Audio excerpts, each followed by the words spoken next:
I want to start off by saying, if you've ever felt worried about talking about money, if you've ever felt uncomfortable even thinking about negotiating with your boss, a partner, a friend, well, it's not your fault. So can I be honest with you today, ladies?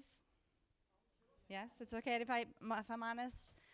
I'm going to give it to you straight because we do not have time to play small. And you're not here to play small today, are you? No. Okay. So the truth is you are not set up for success. You are not set up to feel confident going into a business meeting, talking about how much money you want to make. You are not set up to feel confident as a businesswoman in our world. And again, it's not your fault, right? Most of us, depending on your race, your gender, your ethnic background, your socioeconomic status, all of these factors actually probably taught you quite the opposite of being a confident negotiator. You probably learned as a little girl to smile and be pretty and say please and thank you and avoid conflict and keep the peace. And actually, how many of you were taught not to talk about money because it was rude? Anybody? Look at all these hands, right? You were set up, again, not for success, but to be the good girl. And I don't know about you, but I spent more than half of my life being the good girl, and the rest of my life, I am going to be bold. And that's what I'm here to help you decide to do today as well, because you are worthy. You are worthy.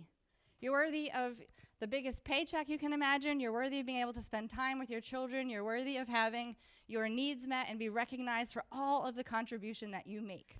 How many of you have ever felt that the risk, the potential negative consequence of negotiation, right, was far worse than the benefit to you? How many of you have felt that if you spoke up, right, you'd risk rejection? You'd hear no, right? So maybe you stayed silent. How many of you felt, you know what, if I ask for $20,000 more, I'm definitely going to be seen as being greedy, and I should just keep my mouth quiet and be grateful, right? And then how many of you thought, oh my God, I love my boss. He or she is great. I love working with them. I know if I negotiate, they're going to be so mad at me. Maybe I'll lose my job, right? All this fear around losing a relationship. How many of you felt that way? Yes, there are risks. There are. But I want to tell you that the cost to you, to not owning your worth, to not speaking up, to not self-advocating, far outweighs those potential negative consequences. And you know what else? If somebody rejects you, says no, if somebody thinks that you are greedy because you are negotiating, that says more about them than it does about you. Because ladies, I don't want you leaving money on the table anymore. I don't want you feeling burnt out and resentful going to work. The worst possible feeling in the world is showing up to a brand new job where you already feel underpaid, right? And feeling like, oh my God, I'm going to have to work how many years here before I can ask for a raise? And if you own your own business, oh my goodness, getting paid well for the work that you do is so crucial to not only you and of course your family, but to your clients. You need to be able to have the energy to show up, right, as a leader, as a business owner. So remembering that you are worthy, number one, is super important. And so we don't have that much time today, so in 45 minutes, I am going to help two sets of folks in the room today for our session, okay? I'm going to help those of you who have never negotiated before or have negotiated and failed. How many of you have not ever negotiated or have tried and failed in the past? It's safe, just you can say it. All right, I'm with you. I have tried. I've cried in more negotiations than I can that I even want to admit, okay? So I'm going to help those of you who have tried and failed or who have never negotiated get the confidence you need to make an ask. And then for those successful negotiators in the room, for people who have moved through the emotions and built yourself up and talked through it and got a raise or a promotion or more money, I'm going to help you step up into a level of mastery. I want you to feel even more confident so that way you can help lift up the others, right? Because we need people out there who are successful. Who's been successful? Yes, woohoo! Give yourselves a round of applause, okay? This is amazing. So it's possible. It is possible. Failure does happen, yes. I've had not a handful, like I think 2 clients who have negotiated and were told no. And you know what?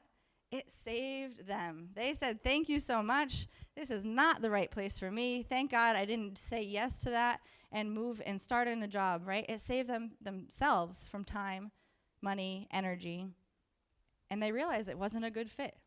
So I always tell my clients that negotiation is the very last step in the interview process. Whether you are interviewing to hire somebody on your team or you're interviewing a company, that negotiation piece, the way that you talk about money, the way that your future employer talks about money, tells you everything you're going to need to know about how successful you will be in that organization. And if they think you're greedy from the get-go, right, then you get to decide, is this a place I want to be or not? So I'm going to focus on those 2 sets of people to get you activated and ready to go.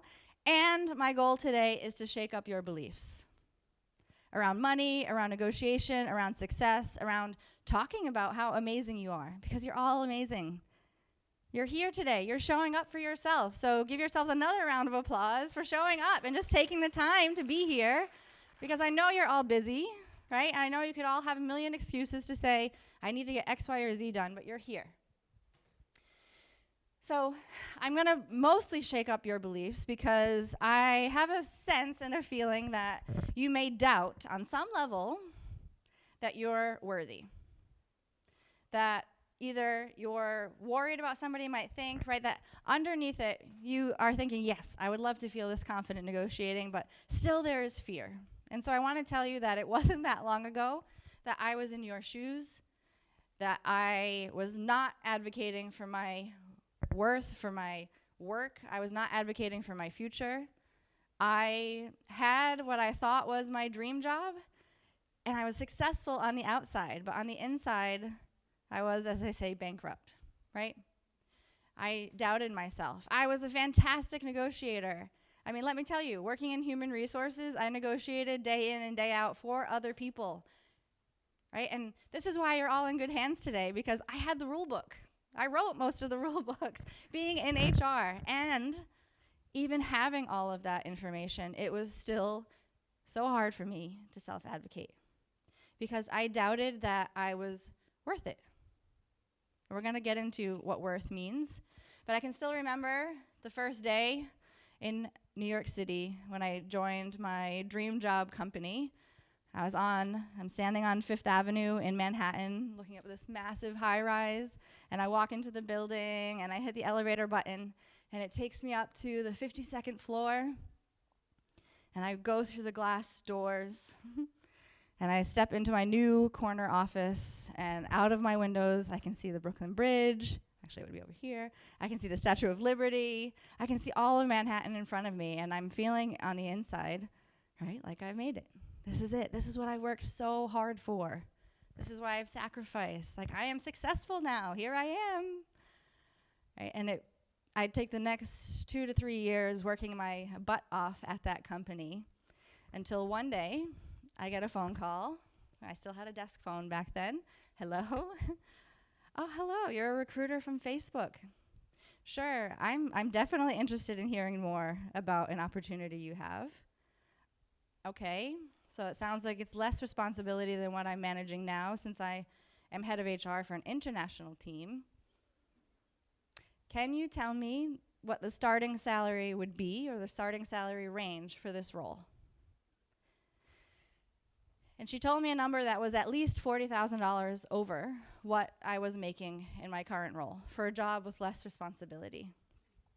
And she didn't even know who I was. And that's when I knew something had to change. So I walked down the office into my boss's office, and I negotiated just like all the men in my company did. I said, hey, boss, I just got off the phone with Facebook. They want to hire me, but I really like working here, so I'm going to need a raise. And I didn't say it smiling. I made an emotional ask, and I got an emotional response. And my boss essentially told me no, and that he was mad at me for asking. And that was the beginning of the end of my HR career. And it led me on this fantastic journey weaving and winding and healing and growing and learning and coming to terms with the fact that nobody is going to tell me if I'm worthy or not. No one's going to decide what my life looks like and what I'm capable of except for me.